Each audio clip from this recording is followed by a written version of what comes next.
Welcome to First Chapter Fridays, where every Friday we read one chapter from one of the South Carolina Children's Book Award nominees. Today's book is called Amina's Voice by Helen Kahn. Chapter 1. Something sharp pokes me in the rib. You should totally sign up for a solo, Sujin whispers from the seat behind me in music class. I shake my head. The mere thought of singing in front of a crowd makes my stomach twist into knots.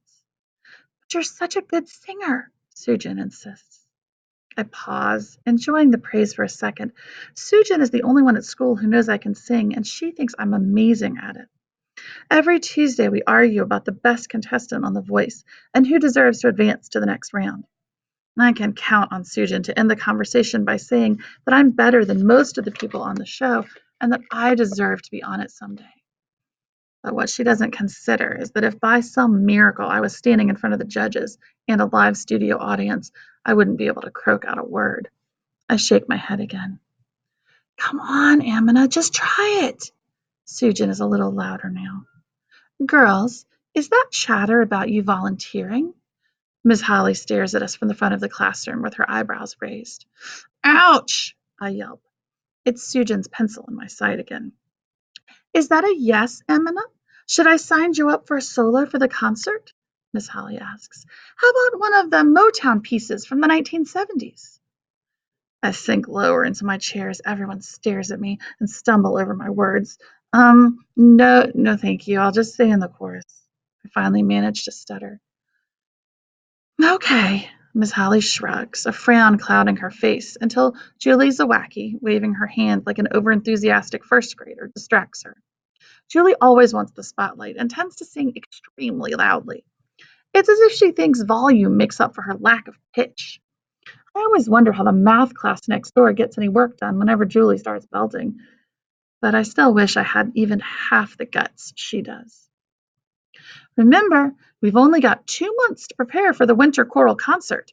This is a big deal, guys, Miss Holly calls out as the bell rings and we file out for lunch. I can't believe you didn't sign up, Sujin complains as we sit down at what has already become our usual spot in the lunchroom 3 weeks into the school year.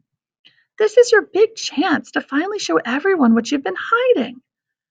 I'm pretty sure that was what Adam, the judge with the sleeve tattoos, said to the tall red-headed girl on The Voice last Sunday night, and I tell her that. I'm serious, Sujin says. It's time to forget about John Hancock. Just the mention of that name brings back the memories I've tried to block since second grade. Our class play about American independence. I was John Hancock and was supposed to say one line. I will proudly sign my name in big letters. But when it came time for the performance, I looked out into the audience, saw the sea of faces, and froze. There was this endless moment when the world grew still and waited for me to speak, but I couldn't open my mouth.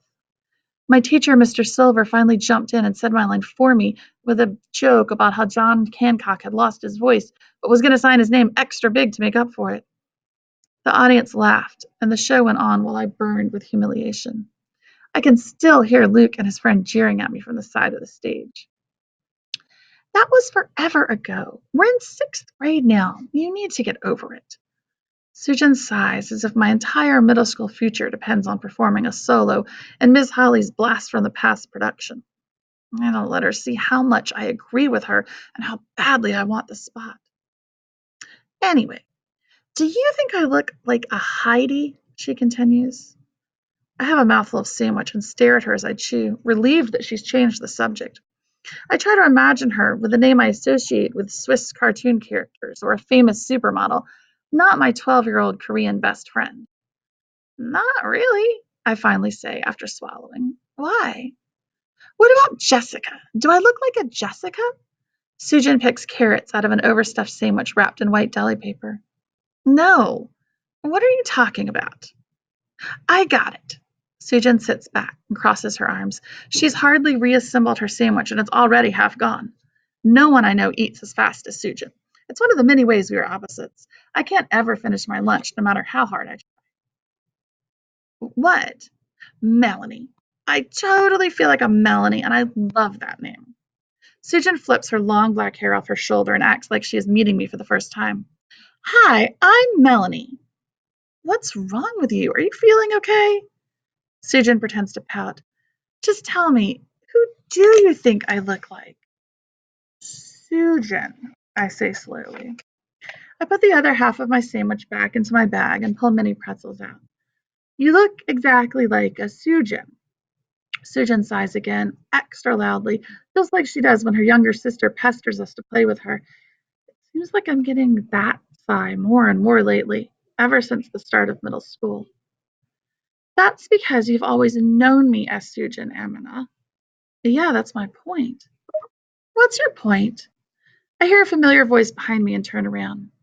A small blonde girl is carrying a cafeteria tray and a jumbo metal water bottle with the words, I am not plastic on it. Emily.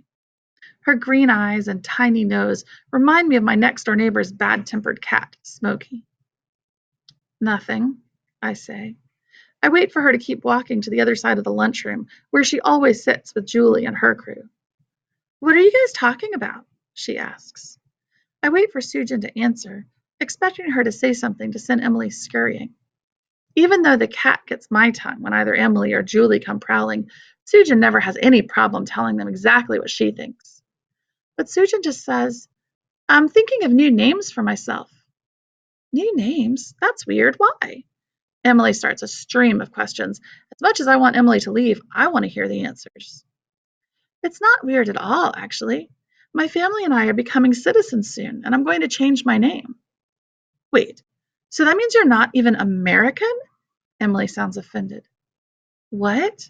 I ask. There's no way I heard Sujin right. Change your name? What for? Sujin smooths her hair, sips some fizzy juice, and takes a deep breath.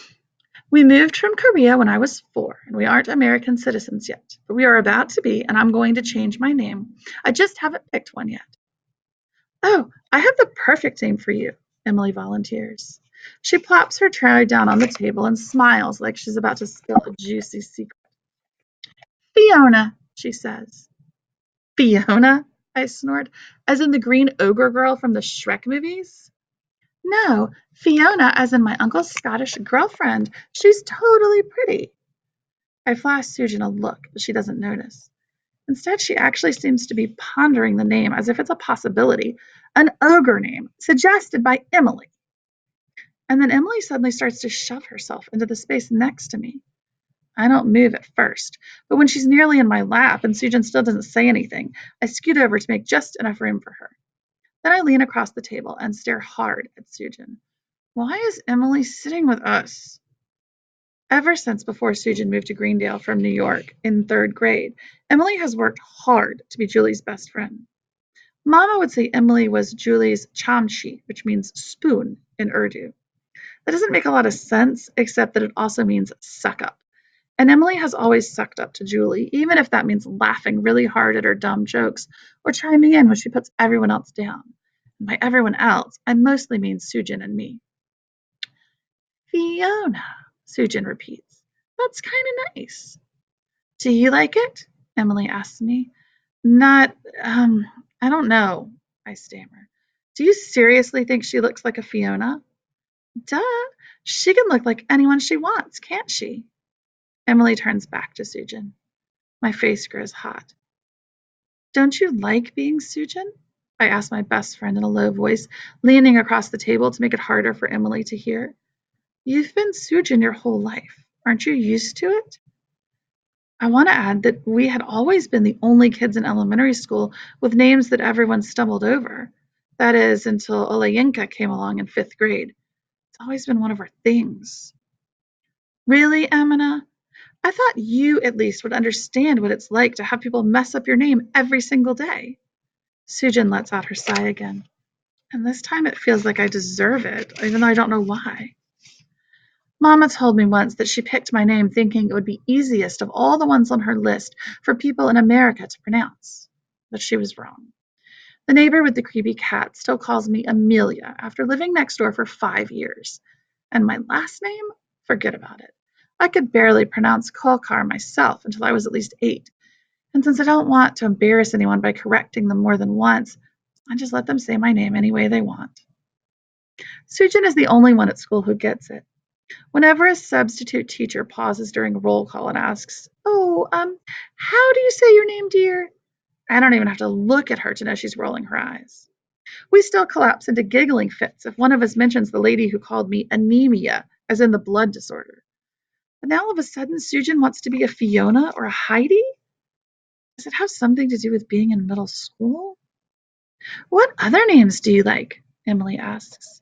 She's so concerned in the conversation that she hasn't touched the limp grilled cheese sandwich on her tray yet. I lean back and chew my pretzels while Sujin repeats her other choices to Emily. Ooh, I like Melanie too, Emily says. As I watch them chat, the lunchroom starts to feel like someone's cranked up the heat.